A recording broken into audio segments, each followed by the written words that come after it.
নমস্কার বন্ধুরা, আমার চ্যানেলের নতুন আরেকটা ভিডিও দেখার জন্য আপনাদের সকলকে অনেক অনেক স্বাগত। তো বন্ধুরা, আশা করি আপনারা সকলেই খুব ভালো আছেন। তো বন্ধুরা, চলছে শ্রাবণ মাস, আর দেখতে দেখতে শ্রাবণ মাসের দুটো সোমবার চলে গিয়েছে এবং তৃতীয় সোমবার আপনারা কিভাবে পুজো করবেন সেই নিয়ে আজকের ভিডিওটি হতে চলেছে।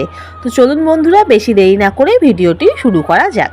ভগবান শিবের আরাধনা বা উপাসনা করার জন্য শ্রাবণ মাস খুব শুভ এবং এটি মহেশ্বরের প্রিয় মাস বলে বিশ্বাস করা হয়। এই শ্রাবণ মাসকে শিবের মাস বলেও মনে করা হয়। হিন্দু ধর্মাবলম্বীদের কাছে শ্রাবণ মাস হলো সবথেকে পবিত্র মাস।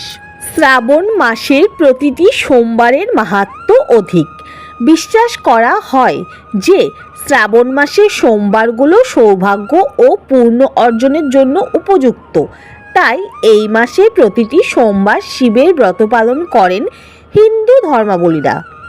অনেকেই মনে করেন শ্রাবণ মাসের প্রতিটি সোমবার শিবের পুজো করলে সকল মনের ইচ্ছে পূরণ হয়।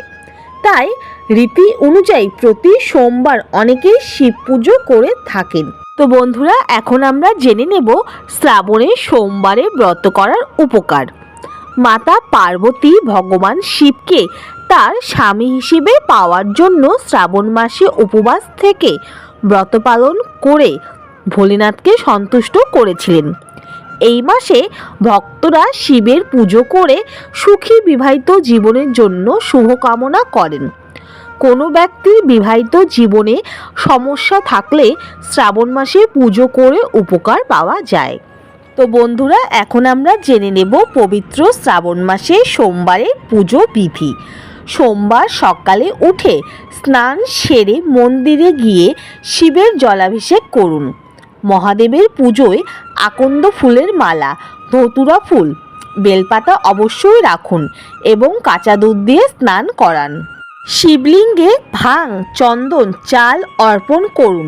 মনে করা হয় যে মহাদেবের পুজোয় চাল অর্পণ করলে আর্থিক সমস্যা থেকে মুক্তি পাওয়া যায় এবং অর্থ বৃদ্ধি পায়। পার্বতী এবং নন্দীকেও গঙ্গাজল ও দুধ অর্পণ করুন। সকল দেবদেবীকে তিলক লাগান। হিন্দু শাস্ত্র অনুসারে শ্রাবণ মাসের প্রতি সোমবার মহাদেবের পুজোয় গম অর্পণ করলে সন্তান ধারণের স্বপ্ন পূরণ হয়।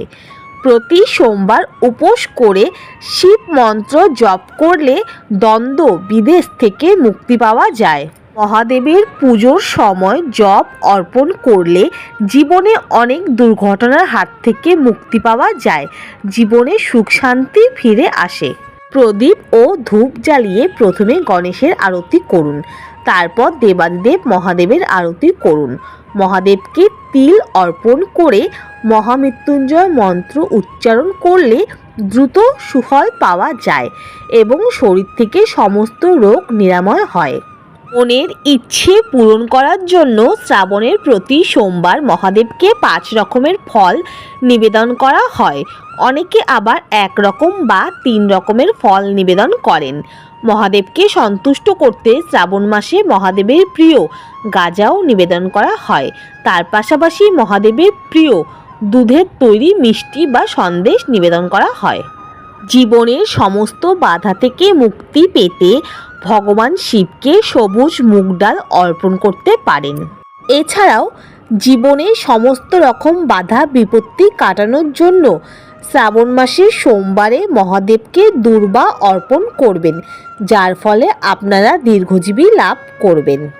এই পবিত্র শ্রাবণ মাসে শিবলিঙ্গে সাদা বা নীল রঙের পদ্মফুল অর্পণ করা শুভ বলে মনে করা হয়। শ্রাবণ মাসে শিবলিঙ্গে পদ্মফুল অর্পণ করলে নাকি 108টি কানের ফুল নিবেদন করার সমান হয়। জল দুধ দিয়ে অভিষেক করার পাশাপাশি আপনারা মহাদেবকে পঞ্চামৃত দিয়ে অভিষেক করাতে পারেন। সবার শেষে ঘিয়ের প্রদীপ এবং কর্পূর দিয়ে আরতি করবেন।